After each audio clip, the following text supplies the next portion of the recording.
E aí, de boa? Assistindo One Piece, pela primeira vez eu reassisti um episódio mais do que 4 vezes. Foi o episódio cobrindo a luta final entre Luffy versus Rob Lucci. Naquele dia eu pensei, como que eu escrevo uma luta assim? Porque pensa, ver luta boa a gente já faz desde moleque. O problema tá em sentar pra escrever a sua e descobrir que ficou genérica, sem peso, só soco bonito, mas sem emoção. Eu sempre quis um vídeo desse quando menor, então tá aqui.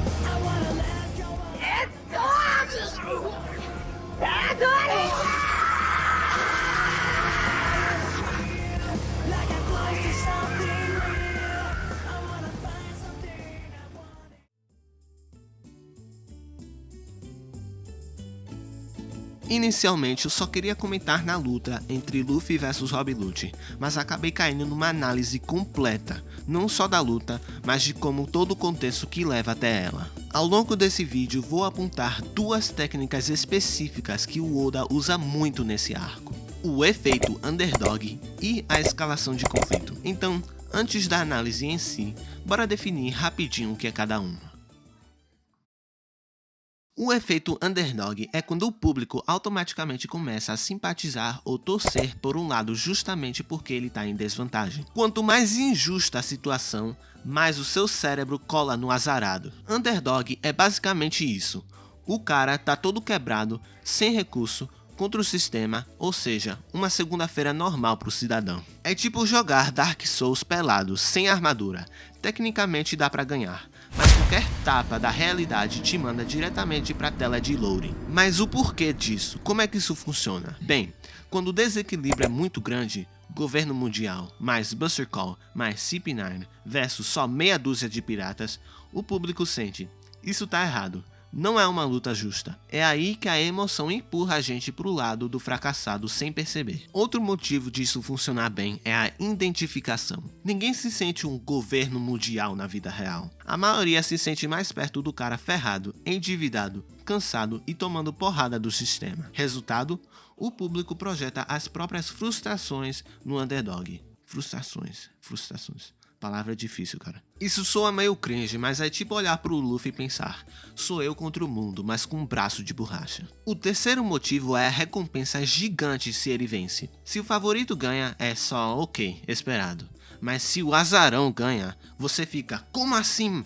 Como que esse maluco conseguiu, cara? Nossa, isso é auge, tá ligado? Essa vitória que parece um milagre vira surpresa. Já a escalação de conflito é o processo de ir aumentando passo a passo a pressão em cima dos personagens e da história em 3 eixos principais: risco, obstáculo e, por fim, custo.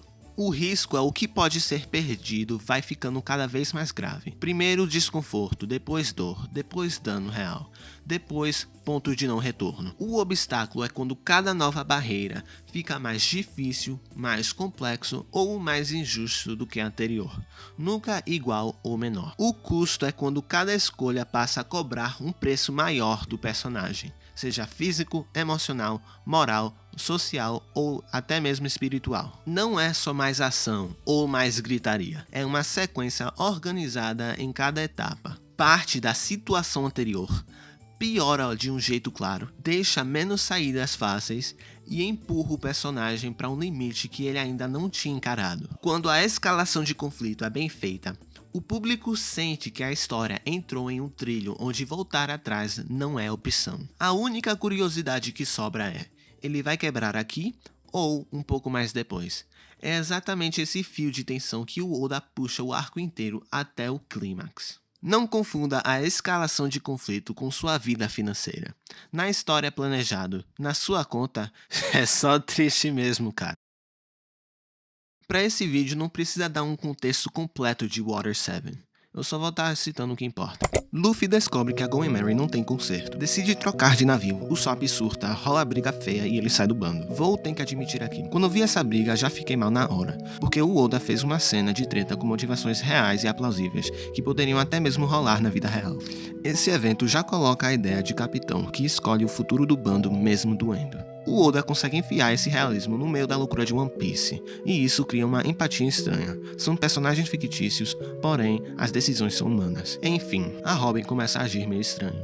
Ela some com a CP9, e o resto do bando pensa que ela traiu todo mundo. Mas o buraco é muito mais fundo. Depois, descobrimos que ela foi chantageada com uma Buster Call. Não vou entrar em muito detalhe, mas só o que tu precisa saber é que esse caracol é basicamente um botão de deletar ilhas. Ou seja, se a Robin ficar com os chapéus de palha, o governo apaga geral. O governo mundial aparenta ser um tipo de deus do mundo. A CP9 aparece como um braço secreto brutal do governo. Lute é o cão de ataque perfeito, sem culpa, só doutrina. Justiça pra ele é esmagar quem atrapalha. Luffy não tá só lutando contra o cara forte, ele tá batendo na filosofia inteira do governo. Então, os chapéus de palha decidem invadir Enies Lobby. Agora o bagulho ficou doido, Franky Family e Galilá descendo no Mad Max aquático até Enies Lobby, todo mundo comprometido com esse resgate de louco. Agora o pau vai comer solto, eles metem um pé pelo portão principal. Se fosse pelas portas do fundo não seria tão épico, boa decisão do Oda aqui. Eles vão passando rodo em marinheiro, gigante, cachorro, montaria, o baralho A4, até chegar na Torre da Justiça. Cada grupo corre em direção até a Robin, por caminhos diferentes, mas todos convergem pra lá. Luffy some do grupo, vai na frente e esbarra com Blueno no telhado do tribunal. Ele ativa o Gear Second pela primeira vez, com aquele vapor saindo do corpo. Mesmo sendo um power-up que aparece meio do nada, o autor consegue deixar a transformação absurda de estilosa. Coloração rosada no anime, pose farmando aura, drip no talo. Essa combinação faz o camarada não piscar, e mesmo assim, o Blueno toma uma sem saber de onde veio. Só tiro de borracha. No fim, o Blueno é destruído, mas a luta mostra o custo físico. Luffy fica ofegante, o corpo entra em overclock. Diante de Spandan, Robin e o exército, Luffy manda Sogeking atirar na bandeira. Ele simplesmente declara guerra contra o governo. O Oda aqui joga a expectativa lá pro alto de novo, porque isso não é só cena estilosa, é um salto na escalação de conflito, porque a treta deixa de ser um bando salvando a amiga e vira um punhado de piratas contra o mundo inteiro. Isso significa que Luffy não tá só defendendo uma companheira, ele tá recusando o conceito de justiça absoluta. Isso aqui é auge, tá ligado? Tu pula da cadeira porque agora é tudo ou nada. Que se dane o resto, meu nobre, só bora. Luffy obriga a Robin a verbalizar o seu real desejo interior. Ela explode em choro. Eu quero viver. Essa é a linha que move a luta inteira. Eles lutam pra fazer essa frase virar realidade física. Sabe aquela angústia no peito? Tipo um cálice que tá quase transbordando. Esse gesto da Robin traz um alívio, mas ao mesmo tempo, um peso que fura o leitor. Imagina deixar tudo, negar o mundo inteiro por amor a uma pessoa. Luffy e seu bando passaram por todos esses obstáculos, arriscando a vida deles e dos aliados. Só pra chegar nesse específico momento, com a chance da Robin simplesmente querer não viver. Isso realmente mostra um entendimento absurdo do Oda sobre o amor humano. Esse sacrifício não te lembra uma figura histórica? Sim, eu estou falando de Yeshua HaMashiach. Jesus Cristo passou por várias tribulações por amor a nós. Em vez de nos xingar enquanto era crucificado, ele manda: Pai, perdoe-lhes, pois não sabem o que fazem. E ainda assim deixa aberta a opção para não o seguir. Sai um pouquinho da linha aqui, bora voltar ao One Piece. A CP9 se espalha. Kako, Jabra, Kumadori, Califa, etc. Cada chapéu de palha pega o seu chefe de fase. Isso tira o Luffy da cena por um tempo, mas serve para provar que não é só o capitão que cresceu. É uma estrutura clássica de Shonen, para levantar a expectativa. Se quiserem, eu faço um vídeo sobre essa estrutura de arco de torneio, porque tem muita coisa boa aí. Chegando perto do confronto, é importante reafirmar o que está em jogo. Pro Luffy, salvar uma pessoa que o mundo inteiro já condenou, negando tudo por sua Nakama. Pro Lute é provar que justiça é exterminar qualquer um que desobedece o governo sem sentir nada, carregando o peso da ordem, disciplina e justiça. Se ele fracassa aqui, desmorona a existência que ele construiu como líder da CP9. Se o governo é um tipo de deus, o que o Luffy pensa levantando o punho contra essa potência mundial? Repara que não é só Lute versus Luffy, é governo, Buster Call, marinha inteira, história de Ohara, contra o pirata teimoso que quer ver a amiga viva.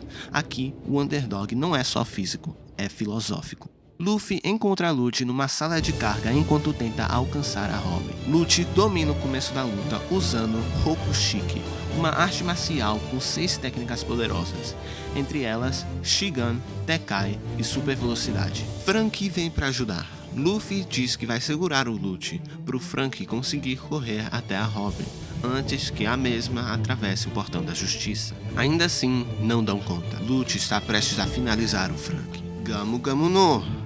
Luffy concentra, mira com a palma da mão. Jet Pistol! Lute é lançado como um saco de ração de gato atravessando as caixas do armazém. A coreografia deixa clara a simetria. Lute é técnica militar perfeita. Luffy é improviso desesperado. Com um Jet Bazooka, Luffy abre a brecha para Franky sair da sala e ir salvar a Robin. Aqui eu percebi que o Lute encarna a frieza que a Robin achava que merecia, enquanto o Luffy está literalmente se destruindo para negar a lógica do governo. Enquanto isso, o babaca do Spandam puxa a Robin numa coleira pela ponte da hesitação, se gabando da Buster Call de Ohara. Esse é o tipo de cena que dá vontade de quebrar o monitor, sem dúvida. De volta pra luta, Lute se aproxima, mas Luffy é mais rápido, já atrás do Lute no seu ponto cego, demonstrando uma velocidade absurda. E no meio de um mortal, parceiro, o Luffy acerta um tiro de elástico em cheio no Lute. Lute percebe que o Luffy está bombeando o próprio sangue, aumentando a pressão sanguínea a um nível que rasgaria o coração de qualquer humano normal. Veias, órgãos, tudo é de borracha. É uma técnica perfeita para o homem borracha, não? Dar essa lógica concreta para as técnicas do Luffy aumenta o entendimento do risco. Boa decisão do Oda aqui. Os portões da justiça se abrem. Robin é resgatada e solta com as chaves dos membros da CP9 que foram derrotados pelos Chapéus de Palha. A Torre da Justiça começa a ser bombardeada pela Buster Call. Lute abre um buraco na parede do compartimento inferior, inundando o túnel por onde o resto do bando vem, reduzindo as chances de todo mundo sair vivo. Aqui, a escalação de conflito não é só mais um golpe, é menos tempo e menos rota de fuga. A luta começa a matar gente que nem apareceu na cena ainda, cara. Lute diz pro Luffy que o grupo não vai escapar se ele não correr pra salvá-lo. Luffy entende a provocação e responde na prática. Não vai cair na conversa fiada. Se ele tirar o olho do leopardo, ele mata os amigos. Lute admite que o Luffy é realmente um líder, mas provoca. Será que as habilidades dele justificam essa determinação? De volta pro X1. Luffy tenta um Gamu Gamu no rifle, mas o Lute dá um parry que quebraria ossos de uma pessoa normal e segue com um ataque de ar comprimido. Shigan. Fora da segunda marcha, Luffy tá na desvantagem, dando o máximo para comparar com o Lute. Luffy puxa o seu trunfo, Gear Third, inflando o osso do braço esquerdo para dar um Giant Pistol que joga o Lute para fora do prédio. Luffy vai atrás, aproveitando que o Lute caiu na forma humana, e solta um Giant Axe. Ele erra, e o Lute morde o seu ombro na forma animal. Luffy tenta um Giant Whip e erra de novo. Lute pune com um golpe de ar e um chute. Ele explica que nessa forma, o Luffy aumenta a sua força, em troca de sua velocidade. Lute solta um corte que parte o navio, mas erra o Luffy. Outro navio da marinha explode esse mesmo navio. Luffy sai da terceira marcha esvaziando o ar, que o lança de volta pro prédio. Quando a técnica acaba, ele encolhe, fica minúsculo, vulnerável, quase indefeso. Enquanto isso, os túneis estão alagando cada vez mais. Zoro, Sanji, Sogeking, Nami, Chopper e companhia estão a um passo de afogar, até que Kokoro salva o grupo, revelando a ser Sereia. É como se o Oda colocasse a história num trilho de trem, numa técnica de esticar tensão o tempo todo. O elástico da narrativa fica entre vai quebrar ou vai soltar, e a gente não sabe quando. Essa é um bom exemplo de escalação de conflito, cara. O predador não deixa a presa escapar. Lute entra em sua forma leve, basicamente teleportando, e acerta um Shigan. Pega o Luffy pelo pescoço e afunda ele contra a parede. Luffy precisa voltar na sua forma normal agora, senão Lute mata. De repente, o Lute sente nas pernas o dano acumulado de antes. Isso dá tempo suficiente pro Luffy voltar ao normal. Intrusão do roteiro? Ah, cara, eu acho que não. Bem, até aqui, essa é a primeira vez que o Lute paga pelo dano e fatiga da batalha em termos de performance.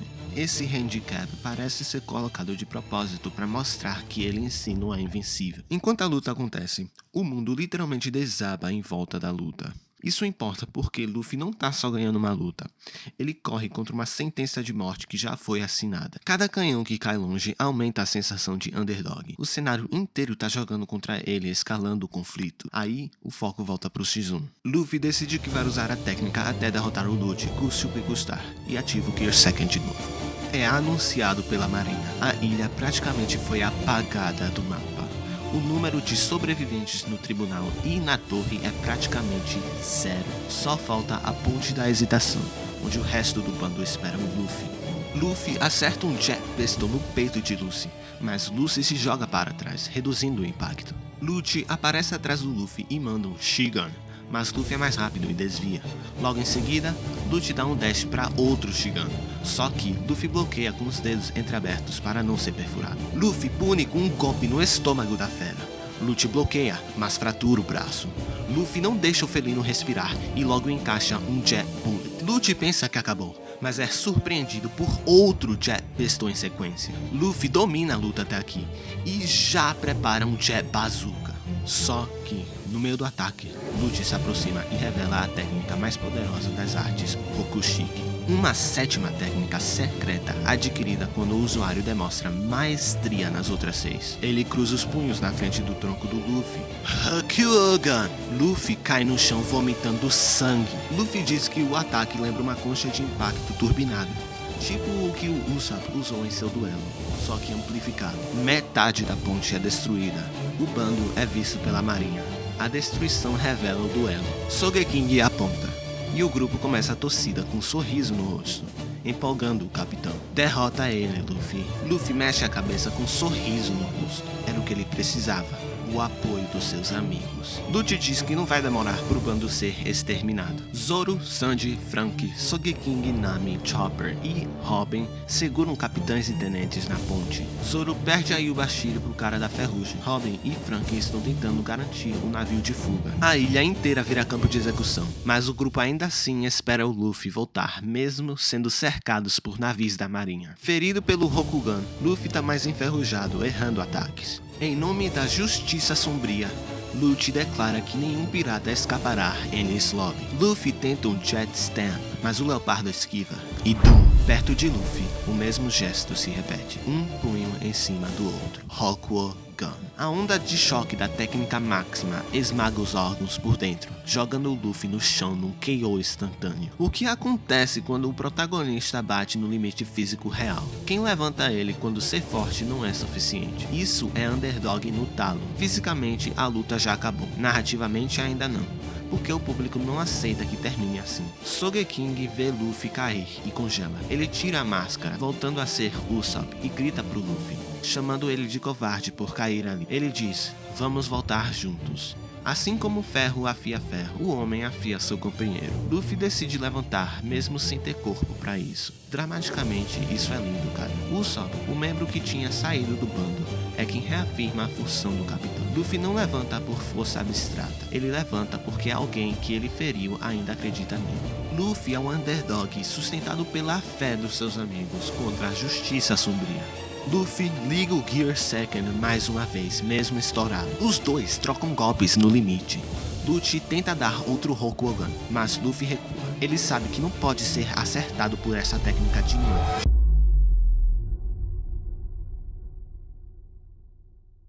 Já era. Rokugan. Rokugan!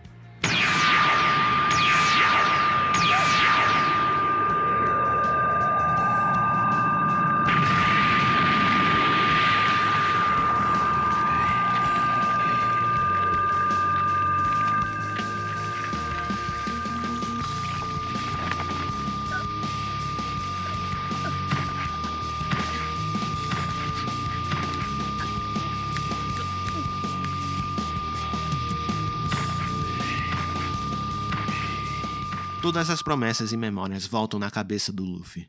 O bando, a Mary, o grito da Robin. Ele puxa tudo que tem no peito e concentra no golpe final. Gamu Gamu no Jet Gatling. Uma chuva de socos atravessa o Lute, a parede e o que tiver atrás, derrubando o cão de guarda do governo na frente de todo mundo. Quando o Luffy solta o Jet Gatling, parece aquele teu amigo que nunca jogou o game, pega o controle pela primeira vez e começa a spamar todos os botões. E por acidente, ele manda o combo mais roubado da partida, cara. O bicho é bom mesmo, pô. O bicho é diferenciado, rápido, virado na desgraça. Amigo, deixa eu começar a jogar também. O jogo é seu. Foi você que comprou os dois, o meu e o seu. Esse, cara, é o famoso efeito underdog em ação. Quanto mais o Luffy apanha, mais o Oda convence a gente de que ele não tinha a menor obrigação de ganhar. E é justamente por isso que quando ele levanta, teu cérebro explode de dopamina. 厄介な女を抱え込んで後悔する日もそう遠くはねえさ。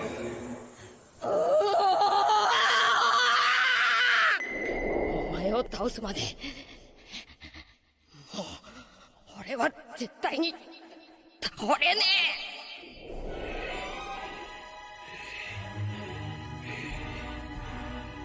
え。終わりよ。もう二度と会うことはない。お前ごときに手を触れていい山ではない。撤回。ロビーは私たちのために死ぬつもりなのよ。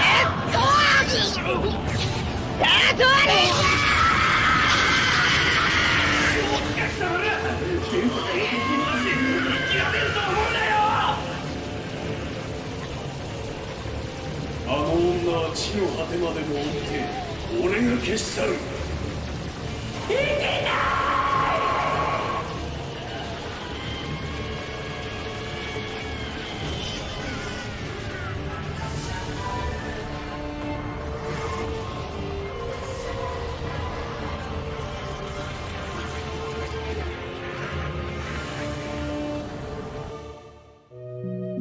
A fumaça abaixa. Os marinheiros percebem que o Lute caiu e o Luffy crava: "Vamos sair daqui juntos, Robin." Lute representa um sistema que acha que pode esmagar qualquer indivíduo sem consequências. O Jet Gatling é o momento em que o autor fala: "Essa lógica não vai ganhar hoje." Luffy sai vencedor, mas quase morto, deixando claro que vencer não foi barato, nem garantido. Luffy está completamente imóvel. O corpo não responde. A Buster Call continua destruindo tudo. O bando precisa carregar o corpo do capitão. A fuga acontece só porque o Going Merry surge milagrosamente uma última vez. Leva todo mundo embora e depois é enterrado em chamas no mar. Luffy venceu o Lute, mas não venceu o mundo. Apenas abriu uma rachura nele. Um navio amigo morto, anos de vida queimados, cicatrizes emocionais do bando inteiro. Luffy ganha a luta, perde navio e quase perde a vida. Oda não trabalha com vitória simples, só com combo emocional, cara. No fim das contas, esse arco é incrível, justamente porque ele junta as duas coisas. O Oda escala o conflito até o limite do absurdo, e ao mesmo tempo, transforma o Luffy no underdog perfeito. Você entra pela porrada, fica pelo drama, e sai entendendo que essa luta não é só pirata versus leopardo. É amizade teimosa, batendo de frente com o mundo inteiro que já desistiu das pessoas. Se você curte esse tipo de leitura, dá pra pegar outras lutas de One Piece ou de outras obras e fazer a mesma coisa. Relembrar porque a gente lembra dessas cenas depois de anos. Eu espero que esse vídeo tenha te ajudado de alguma forma. Valeu por assistir, tamo junto e fiquem com Deus.